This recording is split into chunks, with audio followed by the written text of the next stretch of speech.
पिछले कई सालों से देश में कई विद्वान जो भारत में लोकतंत्र की चिंता करते हैं वह कह रहे थे कि अमृत काल में तानाशाही को बायकाट लोकतंत्र स्थापित किया जा रहा है। तो बहुत सारे लोगों को यह बात समझ में नहीं आ रही थी कि डिक्टेटरशिप बायकाट डेमोक्रेसी के फार्मूला क्या है। यदि आप उनमें से एक हैं तो देख लीजिए, जरा समझ लीजिए, सुन लीजिए कि महाराष्ट्र में नगर निगम के चुनाव होने वाले हैं, मगर चुनाव होने से पहले ही, एक भी वोट पड़ने से पहले ही भाजपा गठबंधन 68 यानी 68 सीटें जीत गया है। जी हां, बीजेपी और शिवसेना को 66 सीटें मिला है। वहीं अजीत पवार की एनसीपी को 2 वार्डों में जीत मिली है। गठबंधन को लेकर इधर उधर को हो सकता है, मगर समझिए कि सब मिले हुए हैं। जी, दरअसल हुआ यह है कि पहले सभी पार्टियों के उम्मीदवारों ने नामांकन किया, फिर शुक्रवार को जब नामांकन पत्र वापस लेने का आखिरी दिन था तब बहुत सारे अन्य दलों को और गठबंधन के उम्मीदवारों ने अपना नामांकन वापस ले लिया। यानी जहां पर इकलौता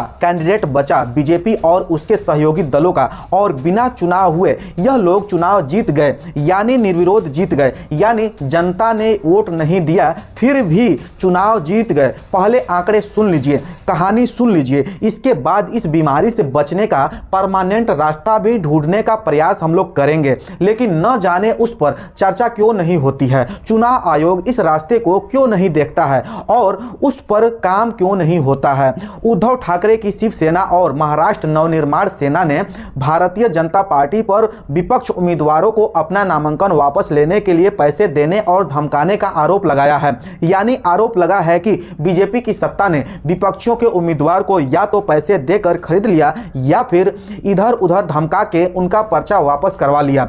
अब राज्य का चुनाव आयोग कह रहा है कि हम इस बारे में पता लगाएंगे, जांच करेंगे। हालांकि इस जांच में और क्या पता लगने वाला है, क्या निकलने वाला है, वह सबको पता है। मुंबई महानगर क्षेत्र में कल्याण डोंबिवली नगर निगम में से सबसे ज्यादा उम्मीदवार जीते हैं। यहां भाजपा गठबंधन के उम्मीदवार 21 की संख्या में बिना वोट पड़े जीत गए।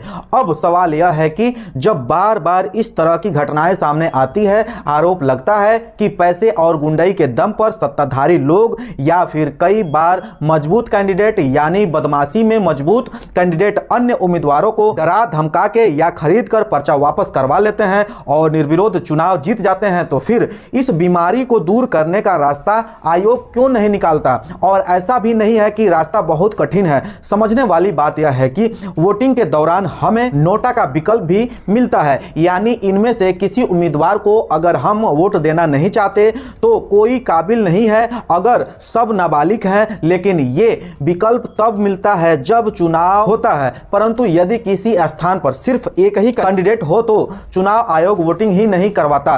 क्या ये खुली बेईमानी नहीं है? क्या ये देश की जनता के लिए धोखा नहीं है? यदि किसी सीट पर एक से अधिक उम्मीदवार है तब आपको नोटा का विकल्प मिलता है, यानी कहीं 2 उम्मीदवार हैं या 4 उम्मीदवार हैं तब आप उन सबको छांट सकते हैं। लेकिन यदि कहीं एक ही उम्मीदवार है तो उसे नकारने का विकल्प देश की जनता को क्यों नहीं मिलता? क्या यह पैसा वालों और बदमाशों के लिए खुली छूट नहीं है कि आप विपक्ष के उम्मीदवार को डरा के धमका के यहां खरीद कर अपने कब्जे में कर लीजिए, पर्चा वापस करवा लीजिए कथित रूप से, और हम जनता को वोट डालने का विकल्प ही नहीं देंगे? आखिर इस तरह का निर्विरोध चुनाव क्यों होना चाहिए? और सिर्फ यह निर्विरोध कैसे है? कैंडिडेट विपक्ष में ना होना निर्विरोध कैसे हो सकता है? निर्विरोध तो तब होता है जब पूरी जनता आपके साथ हो।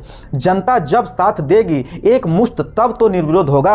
मेरा सवाल सिर्फ सीधा सा है कि 2 या 2 से अधिक कैंडिडेट होने पर इनमें से कोई नहीं का विकल्प है, तो फिर एक कैंडिडेट के होने पर इसे रिजेक्ट करने का विकल्प देश की जनता को क्यों नहीं मिलता है?